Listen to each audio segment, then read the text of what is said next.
Welcome back guys. Today we will start from circuit analysis. Let's begin with the basics.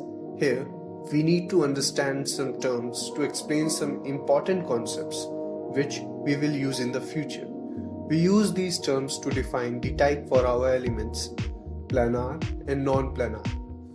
These terms are used to define whether a circuit is placed correctly on a 2D sheet or not.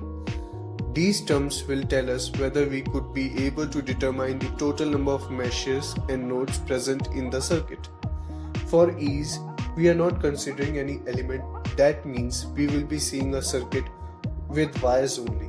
Suppose if I give you a circuit, if you don't get any two wires overlapped, then clearly it's a planar.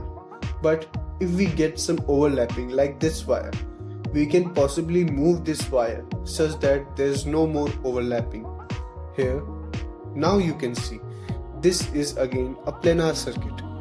But how about we see this circuit? Whatever you do, you can't figure out a way to remove the overlapping of wires. These structures are known as non-planar. Total number of meshes and nodes can only be determined when the circuit is planar.